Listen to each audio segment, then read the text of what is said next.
Certaines affaires hypnotisent, parce qu'elles sont si brillantes, si bien ficelées, qu'on en vient presque à oublier que leurs auteurs sont des criminels. Frank Abagnale, Lupin, Bernard Madoff, Danny Ocean, qu'ils soient en chair et en os ou issus de la fiction, les escrocs fascinent. Mais dans le lot, il y a une catégorie qui intrigue plus que les autres, les escrocs d'art. Pourquoi ? Parce que les gentlemen escroqueurs ont pris une part importante dans notre imaginaire. Ils ne braquent pas, ne blessent pas, ne tuent pas, ils séduisent, ils rusent et manipulent leur monde avec une facilité déconcertante. Aujourd'hui, on va plonger dans l'histoire de Bill Palo, un homme en France qui a trompé tout le marché de l'art en vendant des faux meubles. Pendant des années, experts, collectionneurs et même des institutions se sont laissés berner. Et ça tombe bien, puisqu'aujourd'hui, c'est Canal+ qui sponsorise cette vidéo, et ce genre de mécanique dont je viens de vous parler est au cœur de la série Fake You, une vraie histoire de faux, qui est disponible seulement sur Canal+. C'est dispo depuis le 25 mars et c'est un docu qui revient sur une affaire bien réelle d'arnaque dans le monde de l'art. Une arnaque construite comme un jeu de rôle avec un artiste punk, un néo-faussaire et un ancien chauffeur de la jet set qui vont réussir à crédibiliser leurs faux jusqu'à ce que plus personne ne doute. Et dans cette vidéo, j'ai même pu rencontrer deux personnes au cœur de cette affaire, une affaire où tout repose sur un détail, la confiance, sur la capacité à convaincre, à raconter une histoire crédible et à évoluer dans un monde où parfois personne ne veut vraiment poser les bonnes questions. Mais avant d'en arriver là, il faut comprendre comment ce genre d'arnaque peut exister. Et surtout, comment elle peut durer. Parce que l'histoire que je vais vous raconter maintenant est sans doute l'une des plus folles du marché de l'art français.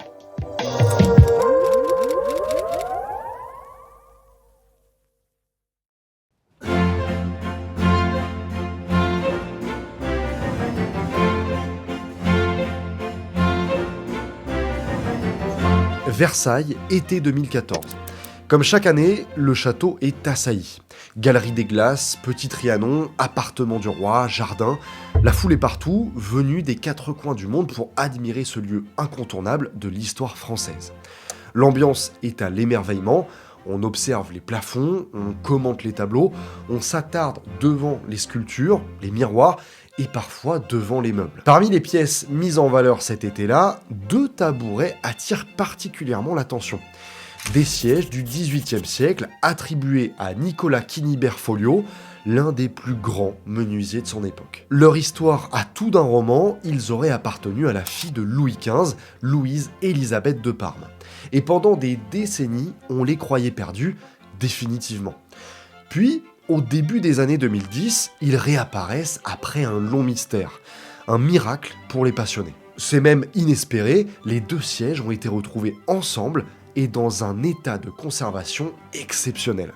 Malgré les traces du temps, ils témoignent encore du travail minutieux qu'il a fallu pour les concevoir. Face à ces meubles, visiteurs comme spécialistes, tous ont la même conviction, rencontrer l'histoire. Du moins, c'est ce qu'ils croient, car ces sièges sont faux. Dans le monde de l'art, personne n'a vu la supercherie, ni les conservateurs du château de Versailles, ni les experts. Tout le monde valide l'authenticité des pièces sans la moindre hésitation.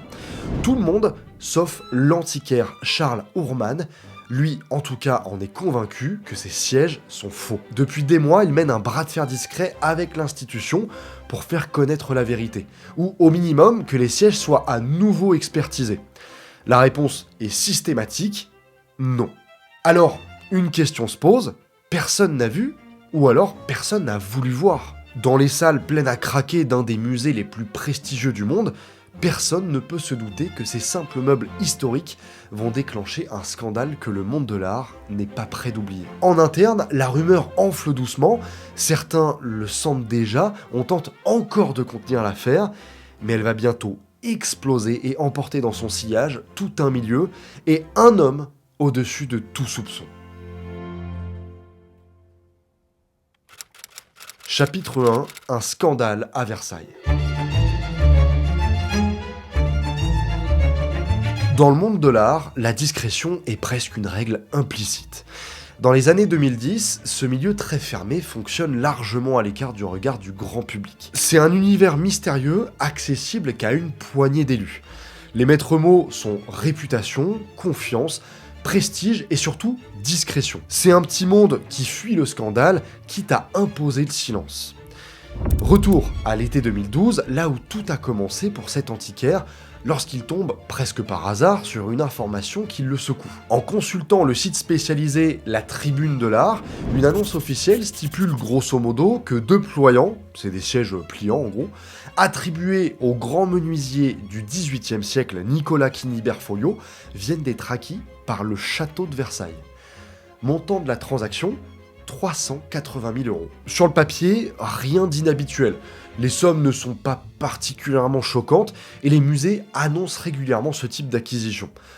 Pour le grand public, c'est même un non-événement, mais dans le milieu du mobilier ancien, ces annonces sont scrutées de près, surtout par les spécialistes comme Ourman. Et justement, ces sièges, il les connaît déjà. Il les a examinés quelques mois plus tôt, et pour lui, il n'y a aucun doute, ce sont des faux. Alors, apprendre qu'ils viennent d'entrer dans les collections de Versailles, ça passe absolument pas pour lui. Des faux dans l'art, il le sait, il y en a, mais là, c'est plus seulement une affaire de marché de l'art. C'est désormais une acquisition nationale financée par de l'argent public. Autrement dit, par les impôts. Pour lui, c'est inadmissible, le public est trompé et l'État vient de payer très cher pour du faux. Sans qu'il ne se rende compte vraiment, Charles est passé de simple antiquaire à lanceur d'alerte. Et souvent, ça n'annonce rien de bon. Sa première démarche, la plus logique, avertir les conservateurs du château. Sauf qu'en face, l'accueil est glacial.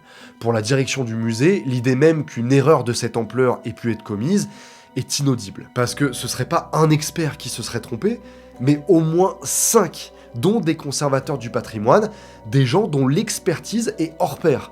On lui fait donc comprendre que le dossier d'acquisition a été validé par un comité scientifique rigoureux, et en plus, qu'il s'appuie sur l'expertise de l'homme qui fait autorité sur le sujet, Bill Palo. Face à lui, celui qu'on surnomme le Père Lachaise. Ourman n'est perçu que comme un petit antiquaire isolé. En résumé, vous n'êtes personne, circulez. Pour l'institution, l'enjeu dépasse la simple authenticité des tabourets. Reconnaître l'erreur signifierait admettre une faille béante dans le système de certification nationale et décrédibiliser l'ensemble de la profession. Versailles choisit de faire corps avec son expert et de garder la tête haute. Ourman ne se décourage pas et au contraire, il part au combat. 40. C'est le nombre de mails qu'il envoie aux conservateurs du musée. Tous sont détaillés et précis. Aux yeux du personnel du château, cet acharnement est presque drôle. Un passionné de plus, persuadé d'avoir découvert une erreur. Bref, un fou qui a que ça à faire. Pourtant, le contenu de ces messages est difficile à ignorer. Ourman y accumule des arguments techniques que seul un expert peut maîtriser. Autant d'éléments qui, peu à peu, sèment le doute. Il y met tout son savoir et toute sa bonne foi. D'ailleurs, l'objectif de Charles est tout sauf mal intentionné. Il veut pas provoquer de scandale, il veut simplement que les sièges soient retirés et examinés de nouveau discrètement. Mais il est face à un mur, plutôt que d'explorer cette possibilité, pour le musée, l'hypothèse est rapidement écartée. En septembre 2013, enfin, il obtient un rendez-vous avec la directrice de la conservation de Versailles. Enfin, il va pouvoir prouver ce qu'il s'efforce de leur dire, et enfin, cette histoire sera derrière lui. Sauf que rien ne se passe comme prévu. Ils l'ont pas invité, ils l'ont convoqué pour le faire taire. Ils ont peur qu'il en parle à la presse. Résultat, le château lui met un énorme coup de pression et le menace de le poursuivre pour diffamation. Il le sait, face à un mastodonte culturel pareil, il ne fait pas le poids. Charles note le message et contacte la presse. Pas de suite, mais l'histoire, elle, en tout cas, fuite. Pour autant, le scandale ne prend pas vraiment. Et pourtant, les éléments troublants sont multiples. Dans le milieu, beaucoup commencent à s'interroger, car en quelques années, c'est près de 5 sièges disparus qui refont miraculeusement surface. 1, c'est déjà très rare. 5, pour eux, c'est de l'ordre de l'impossible. Mais c'est pas tout, parce qu'en 2013, une autre affaire vient jeter de l'huile sur le feu.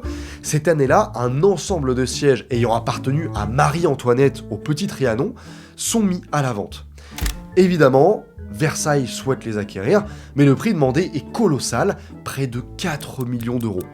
Le musée renonce, pourtant les experts sont formels, ces sièges seraient d'une importance historique exceptionnelle. À tel point qu'ils sont classés trésor national.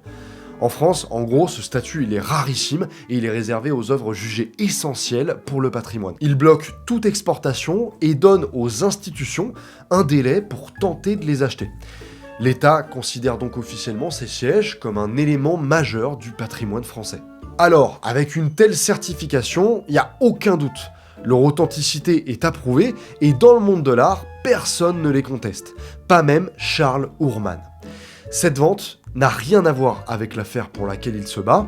Malgré tout, l'acheteur final des sièges n'est pas français. Il s'agit d'un collectionneur venu des Émirats. Il les achète pour près de 2 millions d'euros. Mais avant de conclure l'opération, il fait quand même examiner les meubles, au cas où.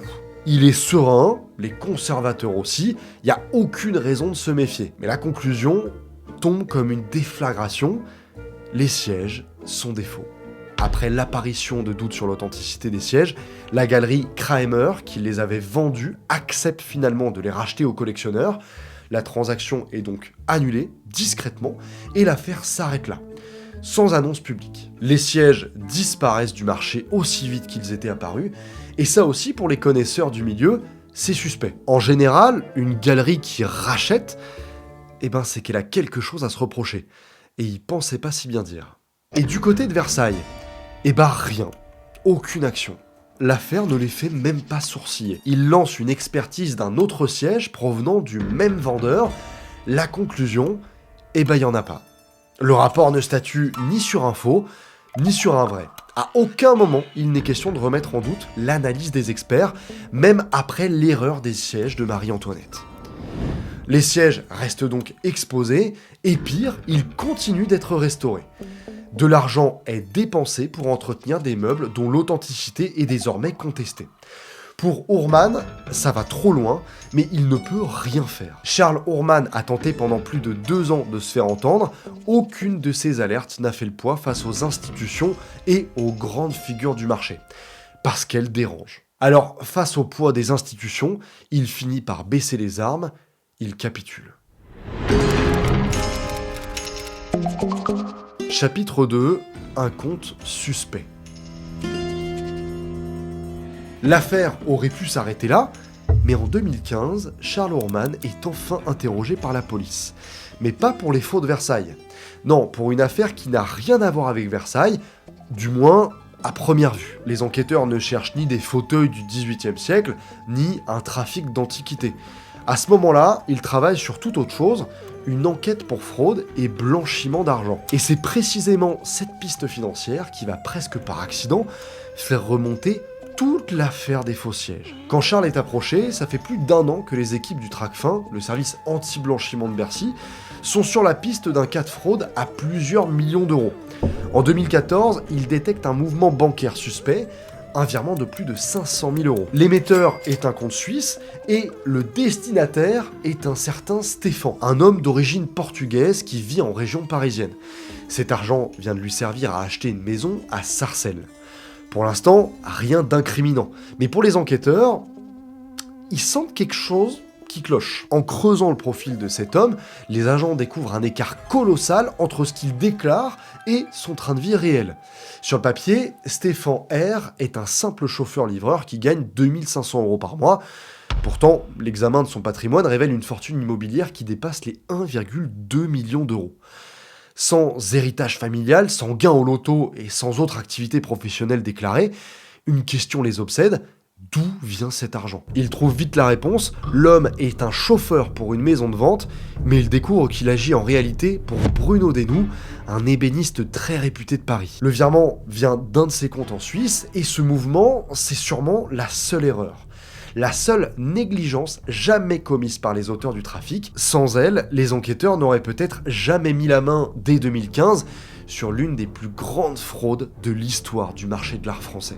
Le dossier est laissé entre les mains de l'Office central de lutte contre le trafic des biens culturels, l'OCBC, l'unité de police spécialisée dans les atteintes au patrimoine. Le chauffeur n'était que la base d'un château de cartes, et son arrestation a fait tomber toutes les autres. En remontant la piste des meubles, un autre nom apparaît dans le dossier, celui d'un expert réputé du mobilier du XVIIIe siècle, une figure bien connue du marché de l'art parisien, Bill Palot. aussi connu comme le Père Lachaise. Son étiquette est impressionnante, conseiller de l'État pour les acquisitions et auprès des douanes, professeur à la Sorbonne, proche des Pinault ou encore de Karl Lagerfeld. Dans le milieu, il est considéré comme l'un des seuls véritables spécialistes du siège du XVIIIe siècle. Une référence. Les enquêteurs décident alors de les placer sous surveillance. L'enquête va durer plusieurs mois. Le 7 juin 2016, les policiers passent à l'action. C'est l'heure des perquisitions et des arrestations. Lors de l'opération, ils découvrent l'appartement hallucinant de ce personnage hors du commun. Des tableaux d'art partout, des sculptures, mais ce qui marque les policiers, c'est une collection de 140 crânes humains issus de différentes cultures. Chez Desnoux, c'est pas les objets qui les arrêtent, c'est bien plus incriminant. Ce sont plus de 200 000 € en liquide, mais aussi plusieurs meubles anciens en cours de construction, dont des sièges du XVIIIe siècle. L'affaire change immédiatement de dimension, on ne parle plus de fraude fiscale, mais de trafic de biens culturels. Quand ils interpellent Bill Palot, ils s'attendent à devoir lutter, mais surprise, il avoue de suite. Il ne nie pas et au contraire, il reconnaît la paternité de ses crimes sans aucun problème. Ces arrestations dans le domaine de l'art, elles ne surprennent personne. Pas même Charles Ourman. Il savait déjà depuis 2012 qui était coupable.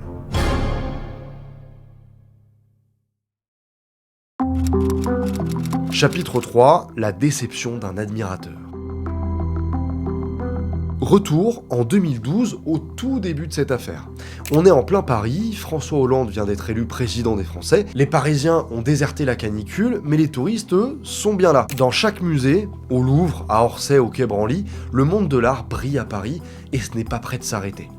Du moins, c'est ce que l'on croit fermement dans une galerie du 8e arrondissement. Comme tous les jours, Charles Ourman part de son appartement pour faire le tour des galeries d'art. Il s'arrête au 152 boulevard Haussmann, dans le 8e arrondissement, dans une adresse qu'il connaît très bien, la galerie Didier Aharon. Il entre, observe, comme toujours les biens proposés, des lampes, des tables, des fauteuils, des chaises, rien qui sorte du lot. Mis à part deux pliants. Des chaises pliantes attribuées à un très grand ébéniste, Nicolas Quinibert-Folliot. Des pièces exceptionnelles, Charles a du mal à y croire, c'est un rêve pour se passionner, mais en les regardant de plus près, quelque chose cloche. Les pliants sont beaux, mais peut-être un peu trop beaux. Il observe attentivement, le bois paraît trop neuf, et il la voit, la marque du faux, celle d'un outil moderne. Au départ, il doute, puis très vite, il a la certitude. Son expertise, elle ne sort pas de nulle part, il a étudié à la Sorbonne, avec pour professeur nul autre que Bill Palot. Même dans le milieu universitaire, l'homme est très admiré. Sa carrière en dit long, mais ses récompenses encore plus. En 97, il est fait chevalier des arts et des lettres. Il réalise donc l'impensable, l'une des plus prestigieuses galeries d'art de Paris propose des faux. Son monde s'écroule, pas parce que la galerie aurait pu se tromper, non, ça c'est impossible. Le responsable de la collection, c'est justement Bill Palot, la personne qui lui a appris à détecter des contrefaçons. Non, son monde s'écroule parce que la galerie les vend intentionnellement. Le choc est d'une violence absolue pour ce passionné. Ce jour-là, il était d'ailleurs venu voir son professeur, devenu presque un ami. Il ne le verra plus jamais comme avant. C'est tellement énorme qu'il essaye une dernière fois de se raisonner. L'erreur est humaine, mais au fond, il n'y croit pas. Pour en avoir le cœur net, il le signale directement à Bill. Il comprend alors qu'il ne s'était pas trompé. Bill tente de le baratiner. Il nie, mais c'est évident, Charles repart dépité. Mais il ne dit rien, la coutume dans ce milieu. Bill Palot en face n'a pas l'air inquiet, il le sait, son nom le protège. Pourtant, cet épisode qui aurait pu être anodin révèle une chose, le maître dans l'art du faux a commis des erreurs et l'une d'elles, c'est d'avoir été peut-être un trop bon professeur. Il ne pouvait pas savoir qu'en formant des classes entières à avoir son œil, il allait lui-même aiguiser le couteau qui allait l'arrêter. Preuve ironique que son expertise, elle, n'est pas une arnaque. Chapitre 4, un lupin de la vie réelle. Dans certaines interviews, Bill Palau aime se comparer à un personnage de Balzac, Rastignac. En résumé, un jeune provincial qui arrive à Paris avec l'ambition de conquérir le monde. La comparaison n'est pas exagérée, c'est exactement ce qu'il va faire. Et la première étape de cette conquête commence par un détail symbolique, changer de nom. Parce que Bill Palau, il s'appelle en réalité Georges Boris Palau. Il est né en 1964 en Bourgogne, loin du faste parisien, mais il a déjà les pieds dans le monde de l'art, parce que ses parents sont antiquaires. Le monde des vieux objets, il est né dedans, et très vite, il développe une expertise, une capacité à évaluer des meubles anciens. Dans le milieu, on appelle ça avoir l'œil. Adolescent, il est déjà à part. Pendant que les autres parlent de télévision, de musique ou de cinéma, lui, il fréquente les salles de vente ou encore les musées. Il accumule une connaissance impressionnante du mobilier ancien, comme s'il savait déjà que sa vie en dépendait. Quand il arrive à la Sorbonne pour ses études d'histoire de l'art, il fait un choix stratégique. Il comprend que pour exceller, il ne faut pas avoir de concurrence. Quoi de mieux que de sélectionner un domaine où il n'y en a pas, ou alors très peu. Ce sera le siège du XVIIIe siècle. Le terrain est presque vierge, il sait qu'il pourra s'imposer, pas uniquement dans le monde universitaire, non, parce que ça chiffre pas assez, mais dans le marché de l'art. Un milieu qui est fermé, très lucratif, où les acheteurs sont tellement riches qu'il n'est jamais vraiment question d'argent. Sa niche trouvée, il ne lui manque plus qu'à rentrer dans les plus hautes sphères. Et il va y arriver, mais sans aucun problème. Avec son caractère, sa détermination, son sens de la formule et son humour, il marque les esprits. Rien ne semble lui résister. Il valide aussi son doctorat sans grande difficulté, tout semble lui sourire, mais il va beaucoup plus loin parce qu'il a compris quelque chose d'essentiel. La connaissance et l'expertise sont une chose, mais ce sont les réseaux qui donnent le pouvoir. Et à seulement 23 ans, celui qui se fait désormais appeler Bill Palau publie son premier livre, L'art du siège au XVIIIe siècle. Dans le milieu, l'ouvrage est considéré comme une véritable bible, une référence internationale. Bill Palau vient de franchir une nouvelle étape de son plan, la reconnaissance. La même année, en 1987, ce livre lui ouvre les portes de l'une des galeries les plus prestigieuses de Paris, Didier à Aharon, au 152 boulevard Haussmann. Cet antiquaire de renom voit en ce jeune prodige son fils spirituel. Dans un milieu où la réputation se construit normalement sur plusieurs décennies, l'arrivée d'un jeune à peine sorti de l'université fait beaucoup parler. Ce qui aurait pu déstabiliser n'importe quel autre jeune homme semble au contraire renforcer Palau. Une seule chose l'intéresse, son nom circule. Et surtout, il vient de réaliser sa deuxième étape, mettre un pied dans ce milieu prestigieux. Dans ces cercles très fermés, Palau cultive un personnage, celui d'un expert brillant, élégant, capable de raconter l'histoire d'un fauteuil comme on raconterait celle d'un trésor royal. Toujours en costume 3 pièces, cheveux longs, petites lunettes rondes, il se fabrique une silhouette immédiatement reconnaissable, comme s'il créait son personnage, et ça marche. Pour la galerie Didier à Aharon qui a parié sur lui, c'est une aubaine. Son quotidien bascule peu à peu dans un univers de luxe, il déjeune et dîne dans les grandes tables parisiennes, accompagne ses clients dans les ventes prestigieuses, roule en Porsche, décoré par l'artiste Vasarely, remplit son appartement d'objets hors de prix. Il passe ses week-ends au golf avec certaines des familles les plus puissantes du pays, mais surtout, il devient le petit protégé de Maryvonne Pinault, l'épouse du milliardaire François Pinault, qui raffole justement des sièges du 18e. Mais c'est pas tout, dans son carnet, un autre très grand personnage, Karl Lagerfeld, qui tirera d'ailleurs son portrait visible sur son Wikipédia. Ceux qui le connaissent disent qu'il charme et qu'il embobine. Tout le monde le sait, et dans ce milieu, beaucoup apprécient le personnage. Bill Palau mène la grande vie, et pourtant, officiellement, au début des années 2000, son salaire tourne autour des 3500 € par mois. Alors, comment finance-t-il ce train de vie ? Derrière cette vie de paillettes se cache un stratège. Un homme qui a compris que cet univers de prestige et de confiance est sa meilleure carte à jouer. Dans ce monde de luxe, d'influence et de réputation, il va lentement élaborer l'une des fraudes les plus spectaculaires du marché de l'art français. Personne n'imagine alors que derrière ce dandy érudit se cache un véritable lupin, un escroc de très haut vol, un criminel qui ne tue pas, qui ne vole pas avec un pistolet, mais avec son intelligence. Sans violence, sans effraction, mais des sommes astronomiques. Et pendant longtemps, il est persuadé qu'il ne tombera jamais. Il aurait pu continuer longtemps s'il ne s'était pas attaqué à l'argent public. Il aurait très bien pu traiter avec l'étranger, bien plus difficile à tracer, mais il choisit de jouer en France à la vue de tous. Par inconscience, par défi ou encore par ego, En tout cas, son plus grand tour de force réside peut-être plus dans la légende qu'il a su créer, plus que d'avoir vendu des meubles faux à Versailles. Et c'est bien ça qui pose problème dans cette affaire, c'est que ce genre d'escroc, qui a pourtant arnaqué la France entière, fascine les foules. Chapitre 5, une arnaque à plus de 12 millions. Difficile de dire si Bill Palau a toujours su que son ambition le pousserait à l'illégalité.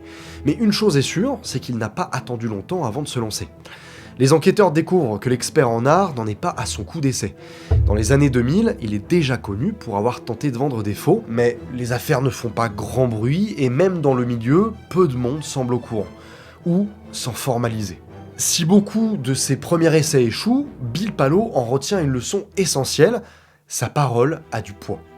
Dans ce milieu, son expertise est devenue une garantie presque absolue, les collectionneurs lui font confiance, il est le spécialiste reconnu, celui dont l'avis fait foi. Autrement dit, quand il affirme qu'un meuble est authentique, personne ne le contredit. Mais il lui manque encore une pièce maîtresse, l'artisan capable de donner corps à ses idées. Un exécutant à la hauteur de son savoir, cet homme, il finira par le trouver en la personne de Bruno Desnoux. C'est en 2007 que les deux hommes se rencontrent. Le courant passe immédiatement. À cette époque, Bruno Desnoux est meilleur ouvrier de France et est déjà une référence dans son domaine. Son talent est reconnu et les grandes institutions n'hésitent pas à faire appel à son atelier.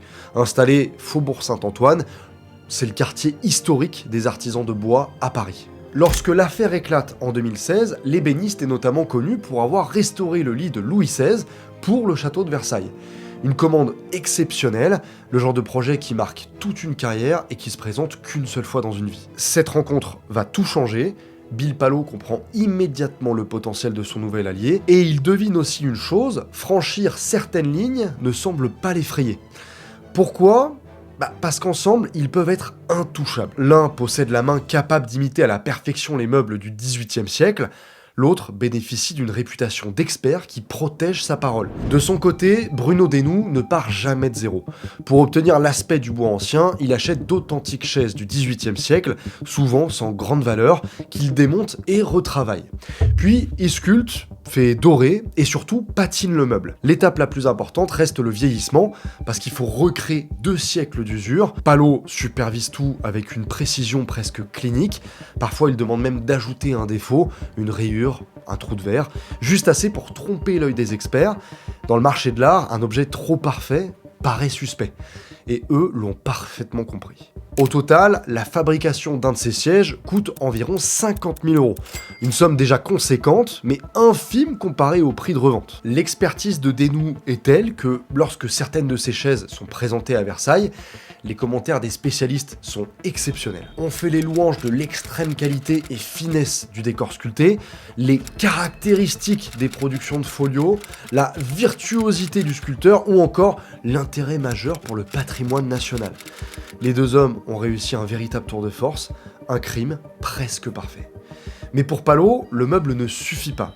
Il faut aussi l'histoire, le storytelling en gros. Estampilles d'ébénistes, archives, provenance supposée, documentation retraçant le parcours de la pièce depuis le XVIIIe siècle, rien n'est laissé au hasard. Grâce à sa connaissance des inventaires et des ateliers royaux, il construit des provenances crédibles et rattache chaque siège à une commande qui a réellement existé dans le passé, un lieu ou encore une personne prestigieuse. Il va donc jusqu'à consulter les archives de Versailles dans lesquelles il repère une série de 13 sièges commandés pour Marie-Antoinette.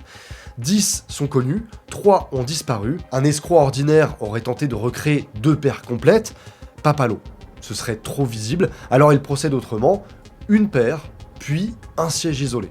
Juste assez pour combler les vides des collections, et jamais assez pour éveiller les soupçons. Les meubles apparaissent à des moments différents, accompagnés de provenances plausibles, comme si ces pièces perdues refaisaient lentement surface dans l'histoire. Parfois, l'explication est presque trop banale, une vieille dame de Neuilly qui lui aurait confié un siège en paiement d'une dette ancienne.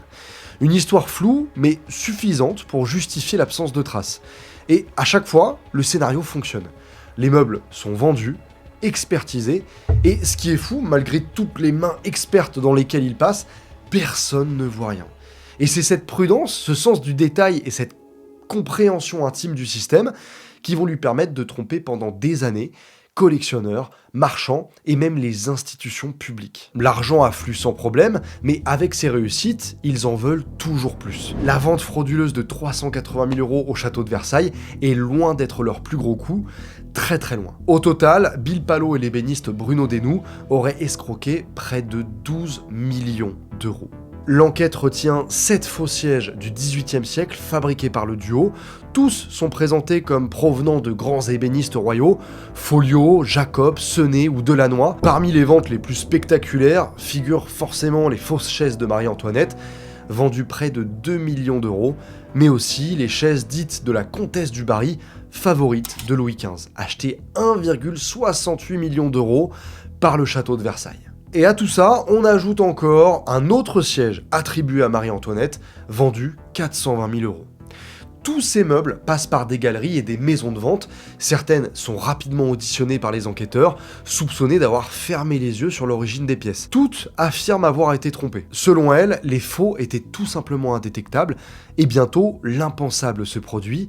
Leurs chaises sont classées trésors nationaux, un lupin du mobilier ancien. Mais derrière le personnage se cache surtout un escroc, et ça il faut pas l'oublier. Lorsque Bill Palau est arrêté, la complexité de la fraude fascine presque trop. Dans le milieu de l'art, certains semblent plus admiratifs que choqués. Son arrestation ne marque pas vraiment une chute spectaculaire, au contraire elle lui permet d'asseoir sa légende. Même derrière les barreaux, Palau continue de cultiver son personnage. Chapitre 6, Tintin en milieu carcéral. Lorsque Bill Palau est mis derrière les barreaux à la maison d'arrêt d'Osny, la scène est presque surréaliste. Il est en costume 3 pièces, les autres détenus en jogging, l'ambiance est très loin des salons parisiens, le bruit est constant, les installations minimales, les murs sont froids, blancs et à l'opposé de son appartement surchargé d'objets et de couleurs. Bill Palau à la prison, c'est véritablement deux mondes qui se rencontrent. À son arrivée, les remarques des autres détenus montrent bien que Bill est un prisonnier pas comme les autres. « Eh monsieur, on vous a serré à la sortie d'un mariage ?» Fidèle à son personnage, il se démonte pas arrivé en prison, hein. Au contraire, justement, il décide de vivre cette expérience jusqu'au bout, comme une étude sociologique. Dans plusieurs interviews, il va jusqu'à résumer sa période avec une formule comme lui seul sait le faire. Il se décrit comme Tintin en milieu carcéral. Une image à la fois absurde, mais révélatrice. Palau ne se voit pas comme un détenu ordinaire, il se présente plutôt en fait comme un observateur plongé dans un univers étrange, un explorateur de prison. À aucun moment, en gros, il a l'impression d'appartenir à ce milieu, pourtant, lui aussi c'est un criminel comme les autres. Cette différence est qui tout double, soit les autres détenus l'acceptent, soit ils le rejettent. Et finalement, c'est la première option. Peu à peu, il trouve sa place, il participe à la vie de la détention et devient rapidement celui qui rédige les lettres pour les autres. Il tente aussi de se mettre en place un atelier pour les aider à faire leur CV et demande régulièrement l'accès à la bibliothèque. Mais cette distance, cette manière de transformer la prison en expérience presque intellectuelle, repose aussi sur une réalité plus terre-à-terre. Palau n'est pas un détenu comme les autres, son parcours, son niveau de vie et son réseau le placent dans une situation très différente de celle de la plupart des prisonniers. Là où beaucoup purgent des peines longues sans ressources ni appui, lui, il sait qu'il retrouvera rapidement son monde. Dans ce contexte, ses propos sur son expérience de Tintin en milieu carcéral ont fait sourire dans certains cercles cultivés, mais ils ont aussi agacé ceux qui y voient les paroles d'un privilégié, mais surtout d'un criminel qui ne voit pas le mal qu'il a fait. Et il avait raison de ne pas s'inquiéter, après tout juste 4 mois de détention préventive, il est libéré contre une caution de 40 000 €. Étonnamment, à sa sortie de prison, le monde de l'art parisien ne lui tourne pas le dos. Bien au contraire, dans ce petit monde où les réseaux et les réputations comptent parfois plus que les scandales, Bill Palau est rapidement de tous les vernissages, il continue d'aller de soirée en soirée comme si il ne lui est jamais rien arrivé, comme si finalement il n'avait rien fait.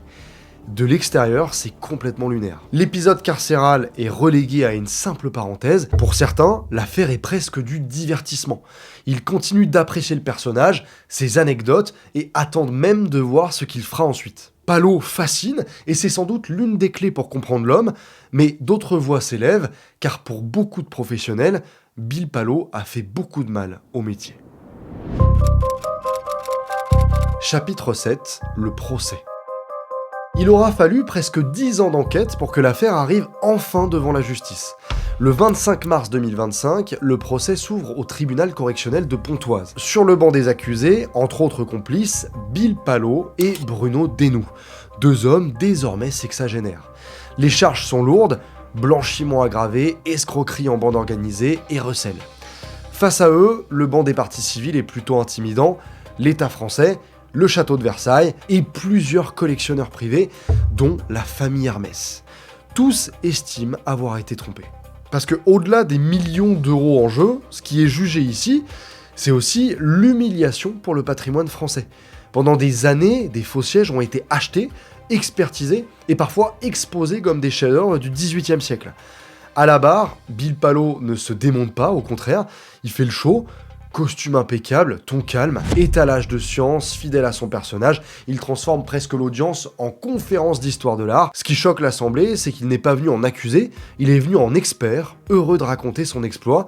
Il étale sa science sans l'once d'un remords. Il ne nie pas les faits, il les explique. Selon lui, tout cela relève presque du défi intellectuel. On s'est dit qu'on allait faire ça par jeu, pour voir si le marché de l'art voyait ou ne voyait pas, et c'est passé comme une lettre à la poste. Pour la défense, l'affaire n'est pas vraiment une question d'argent.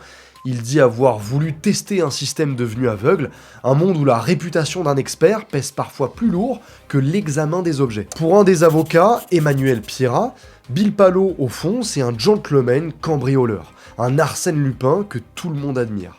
Pour eux, en fait, c'est juste une sorte de jeu d'ego. L'argument pourrait presque sembler crédible, mais un détail le contredit: l'existence d'un compte en Suisse, de sociétés écran et d'un montage offshore au Panama révélé par Le Monde en 2017. Difficile de dire que Bill Palot n'est pas porté sur l'argent. La défense ne s'avoue pas vaincue pour autant. Si l'objectif avait été uniquement l'argent, expliquent les avocats, Palot aurait vendu ses pièces à l'étranger, là où il aurait été bien plus difficile de remonter jusqu'à lui. Mais une autre lecture est possible. Peut-être que s'il est resté au cœur du marché français, c'est peut-être simplement parce qu'il se pensait plus fort que tout le monde, plus fort que les enquêteurs, plus fort que les experts, plus fort que le système lui-même. À ses côtés, Bruno Desnoux affiche la même assurance.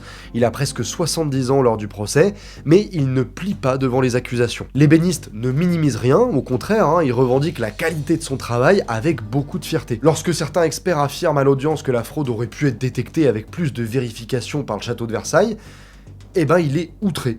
Il le vit comme une attaque personnelle. Pour lui, ces sièges ne sont pas des copies grossières, ce sont des œuvres d'art d'une technicité exceptionnelle. Et d'une certaine manière, difficile de lui donner complètement tort.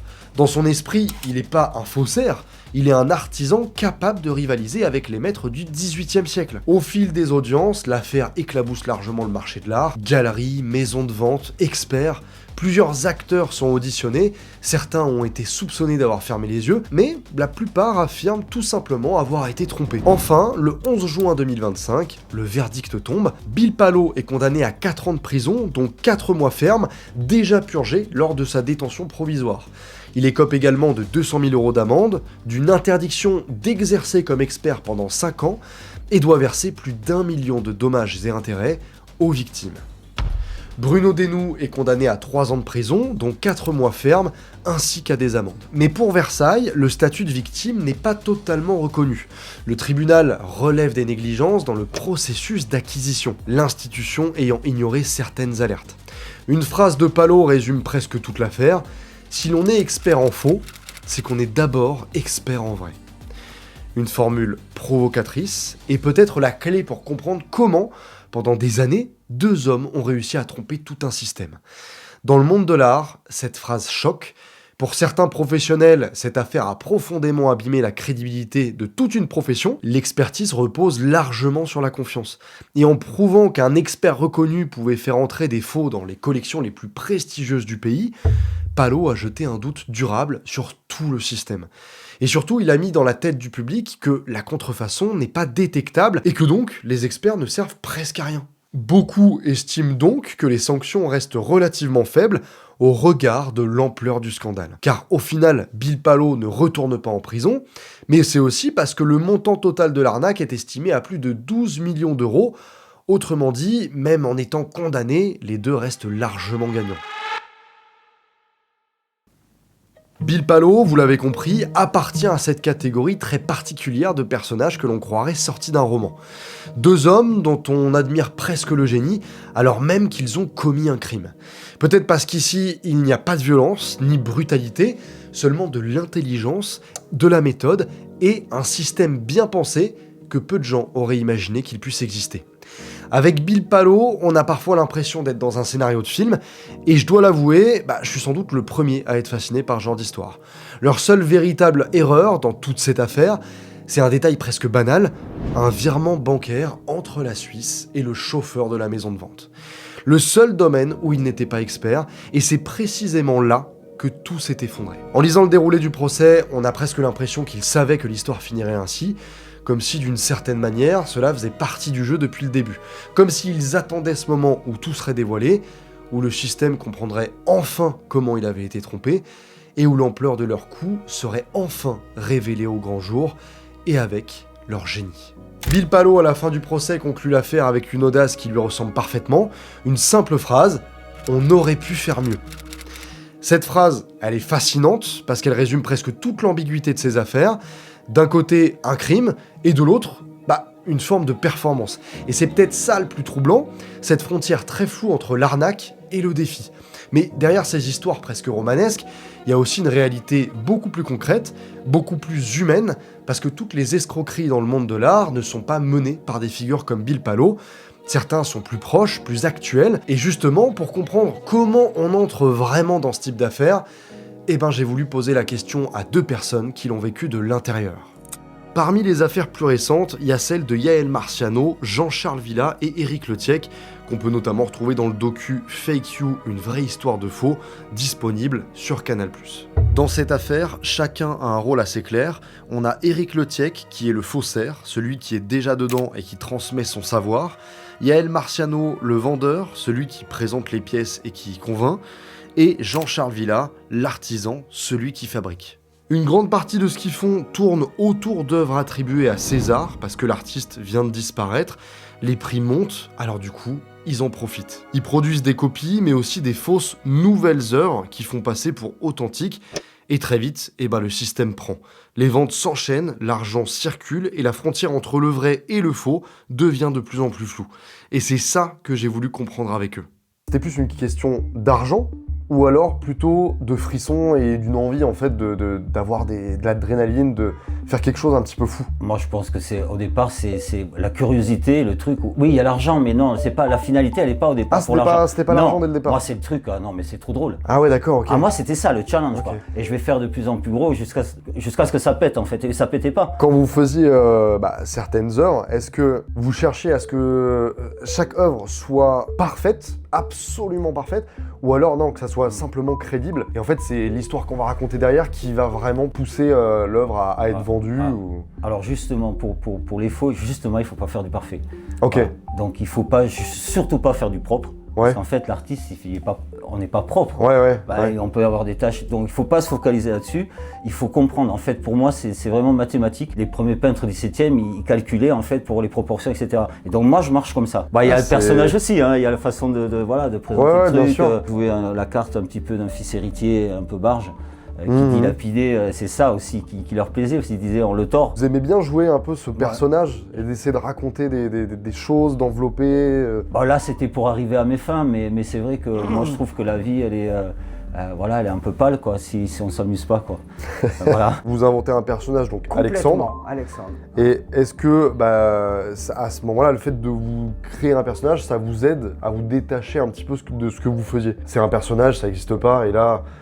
c'était ça, c'était là je raconte ce que je veux et j'y allais mais j'étais moins serein quand même. Et ce que disait Jean-Charles tout à l'heure très justement, c'est que quand tu vas vendre, c'est pas tant l'œuvre en elle-même, c'est évidemment d'où ça vient, c'est l'histoire autour. Vous avez déjà culpabilisé ou alors pas du tout par rapport à être impliqué dans l'affaire, de se dire est-ce qu'on va se faire choper Moi j'ai culpabilisé grave. Parce que de base vous étiez pas un escroc. Mais non, mais pas du tout. Ça m'amène sur une autre question du coup, c'est qu'à partir du moment où vous étiez, s'était lancé, vous étiez impliqué dans toute cette affaire, que tout roulait, c'est une double question, c'est déjà est-ce que votre entourage il était au courant et est-ce que ça a créé des tensions dans votre famille? Moi, ma famille, c'est mon père, il n'a jamais fumé un pétard. Mon père, ma mère, et c'est des gens droits qui ont toujours travaillé, toujours payé leurs impôts, enfin, qui n'ont jamais fait un truc de traviole. Je leur dis pas, quoi, en fait. Je veux pas du tout les mêler à ça. Et voilà, je veux surtout les laisser loin de ça. Est-ce qu'aujourd'hui, avec le recul, ça vous a vraiment plus rapporté de l'argent ou alors vous êtes perdant au final? Oui, je suis perdant. Ça, c'est clair. Je suis perdant parce que ça colle, hein, l'histoire. Donc même encore, quand on tapait mon nom sur Google, ben bon, hop, ça sortait. Donc n'importe quelle affaire. Moi j'ai fait un jeu après, j'ai inventé un jeu, j'ai gagné des concours, etc. Le PDG de Windel, dans son bureau, il me dit, mais un mec comme toi, t'es intelligent et tout, tu vas tout me voler en 5 minutes. Et là, moi j'étais surpris, quoi, parce que moi je suis pas comme ça, c'est pas moi.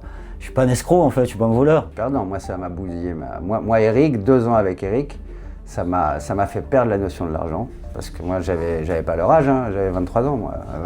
J'étais un môme. Moi, ça m'a hanté et ça m'a un peu disjoncté la tête aussi, hein, parce qu'on a beaucoup abusé de drogue, de machin. Et puis l'argent trop facile quand tu l'as trop jeune, va travailler après pour 2-3 000 balles du matin au soir à te faire parler, à machin, à truc. On vend ça à certains professionnels, à certaines personnes, et les experts ne le détectent pas vraiment. Est-ce que ça booste un peu l'ego de se dire qu'on est en train de duper des personnes qui normalement ont les compétences pour ne pas être dupées et détecter que c'est du vrai? Moi, je me disais, mais c'est incroyable, les plus grands experts, et ils le savent encore pas, hein, tu sais qu'il y en a plein sur le marché. Même aujourd'hui, ils parlent de la FIAC, mais tu vas encore aujourd'hui dans des stands, il y en a plein, ils ont pas tout, pas pu tout récupérer. C'est des vrais faux en fait, mais que c'était tellement bien fait. T'es en stress pendant 9 ans, tu peux pas être tranquille tant qu'il n'y a pas eu le procès, tu sais pas si tu vas bien sûr ou pas. Donc ça a été 9 ans atroces. Donc à vivre, non, j'ai pas envie de le revivre, quoi. Ça a été des années terribles. C'est vraiment la conclusion. Est-ce que vous êtes fier au final de tout ce qui s'est passé? Moi, quand je suis fier de moi si je gagne une course de moto, je suis un compétiteur, ouais. Là, non, je suis pas très fier de moi. Parce que je me suis fait attraper, quoi. Hein, quand on se retrouve en prison, on a tout perdu. Hein. Merci beaucoup Jean-Charles pour les réponses aux questions. Merci. Merci beaucoup pour toutes les réponses. Merci à toi. Au fond, dans toutes ces affaires, il y a toujours la même mécanique. On pourrait croire que tout repose sur le faux, mais en réalité, tout repose sur la confiance. La confiance dans une parole, dans une image, dans une réputation. Et c'est souvent ça qui rend ces histoires aussi fascinantes, c'est parce que c'est tout un système entier qui à un moment arrête de vérifier. Dans le monde de l'art, il suffit parfois qu'une chose ait l'air crédible pour qu'elle le devienne aux yeux de tout le monde, et c'est là que ça devient troublant. Parce que derrière le côté presque romanesque de ces affaires, faut pas oublier une chose, ça reste des crimes. Des crimes sans violence, peut-être, mais ça reste des crimes quand même. Et si l'affaire de Yael Marciano et Jean-Claude Villa vous intrigue, vous pouvez découvrir leur histoire dans Fake You, une vraie histoire de faux, disponible sur Canal+. Le lien est en description. On se retrouve très vite pour une prochaine vidéo. C'était Néoxy et son équipe.